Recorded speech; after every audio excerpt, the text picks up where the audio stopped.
You have risk management rule questions, and we have answers. Hey, everybody. With new rules changes comes a lot of questions, and I have to give Nacha credit, seriously. They always do an incredible job in the rulemaking process to work with the industry and make sure that they're collecting and answering questions that are related to the rules changes to help us all be prepared when things go live. Now, here are some of the more common ones that you're going to see.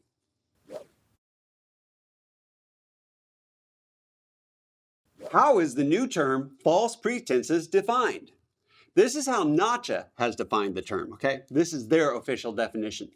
False pretenses, the inducement of a payment by a person misrepresenting A, that person's identity, B, that person's association with or authority to act on behalf of another person, or C, the ownership of an account to be credited.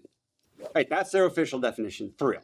Now, this definition, it covers common fraud scenarios. It's things like business email compromise, vendor impersonation, payroll impersonation, and other, just types of impersonations.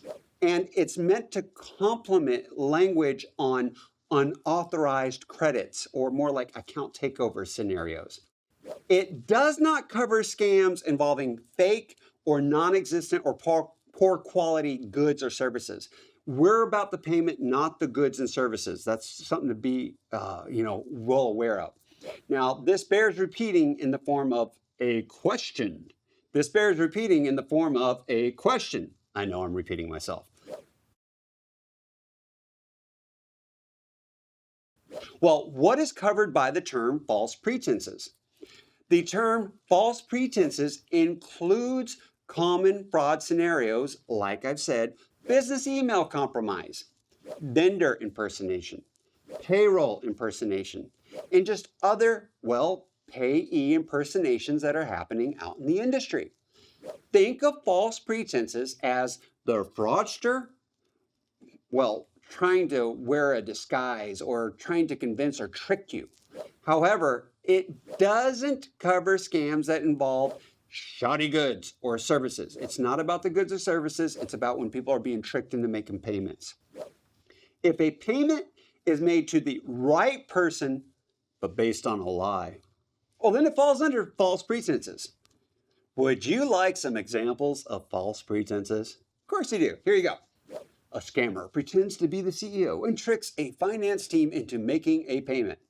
That's false pretenses because it's the scammer tricking them. A fraudster poses as a vendor you regularly deal with and request payment. It's not the vendor, it's a fraudster posing as the vendor. Someone claims to be a real estate agent or a lawyer and asks for funds to be transferred. Yeah, it's someone impersonating the real estate agent or a lawyer asking for the funds to be transferred. A fraudster pretends to be an employee and redirects payroll payments to their own account. That's just wrong, but it's a fraudster. A scammer impersonates a government agency and demands payment. If you're seeing something, we have over and over again impersonation. So that's where it really falls into.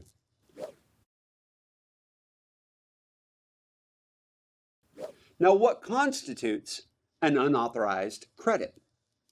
An unauthorized credit is a transaction that the account holder didn't approve. Isn't that the same as false pretenses? No, it's different from false pretenses. Where in false pretenses is where the payment is tricked out of the payer, but it's authorized. Now, examples of unauthorized credits are going to be a fraudster gained access to an account and initiates the payments without the owner's permission. What we also know to be account takeover. They've gotten logged in somehow, and it's the fraudster that's sending payments, not the actual person who, like in false pretenses, got tricked.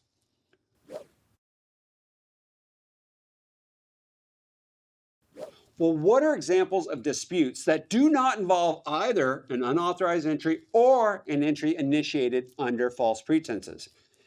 That's a tricky question. See, some disputes don't qualify as either unauthorized or even under false pretenses, and they should be settled directly between the buyer and the seller. It's not about the financial institutions at that time. Examples are going to be like when you're disputing the quality or the timing of goods or services. Like maybe you received a defective product. I mean, we cover the payment by the rules, but we don't cover the actual product. Another example, payments made to the right entity, but for a different purpose than what was promised. Like, say, a donation that was used differently than stated. Hey, I donated this to the Cats Club, and it went to the Dogs Club. That would be an example.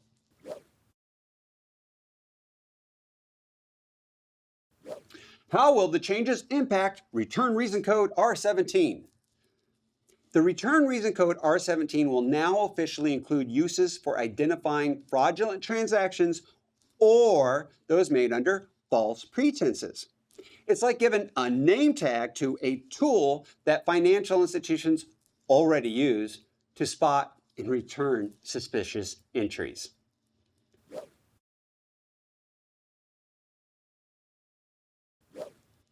Do the changes to R17 impact other situations covered by R17? That would be no, no, and no. The other uses of R17, they stay the same. This new rule update, it just adds another layer or an extension to what's already there.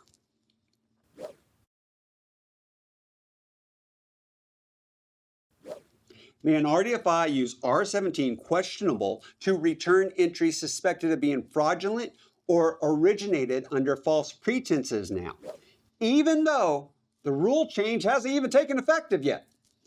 Yes, actually, RDFIs start using it right now. You can start using the R17 for suspected fraud right now. The new rule, it's the formality to be able to make this become a more common practice. You don't have to wait until it goes into effect officially. Start using it now.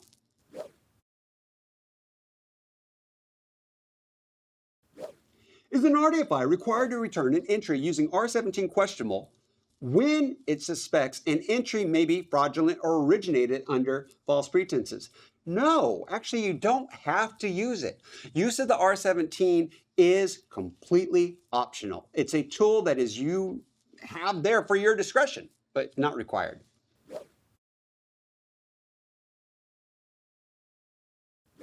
Does an RDFI have an extended time period to return an entry using R17 questionable?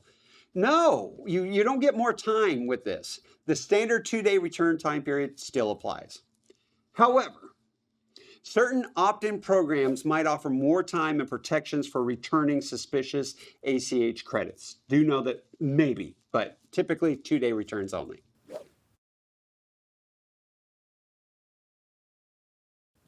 What are the changes to the rules governing an ODFI's request for a return?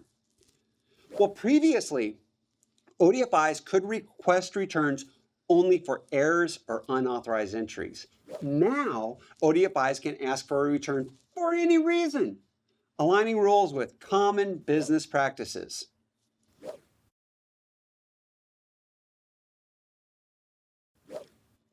Does this rule require an RDFI to return an entry when requested by the ODFI? Absolutely not. No, just because you got asked doesn't mean you have to say, yes, I'm going to do it. No, it's up to the RDFI to decide how you're going to do it. However, though, as an RDFI, you must inform the ODFIs of their decision of the status of the request within 10 banking days. No ghosting allowed here. You got to give them an answer. It's either yes or no, okay? But whether or not you comply is up to you.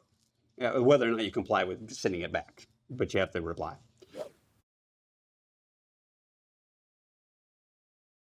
What action is required of the RDFI if it receives an ODFI's request for a return? As the RDFI, you must inform the ODFI of your decision or the status within 10 banking days.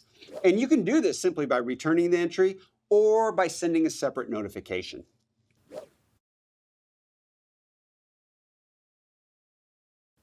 Can the RDFI return of the requested entry, in other words, using an R06 return per ODFI's request, serve as the RDFI's required notice to the ODFI? Yes, absolutely. Returning the entry using the R06 fulfills your requirement as long as you do so within the 10-day period. So make sure you're making it within the time frames.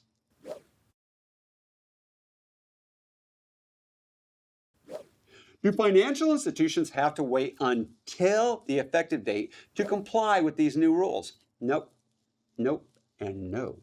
No, you can start using these practices right away. These new rules are just formalities for what's actually happening very commonly in the industry now. We encourage you, Nacha encourages you to start making use of them to help protect the network. Now, those are some of the main questions that have come up in the industry. If you have others, please feel free to submit them and I'll gladly do my best to answer them. Also, I want you to know you can take your questions actually directly to Nacha and get the answers from them too, or you can go to your payment association. For now though, I gotta tell you, class dismissed.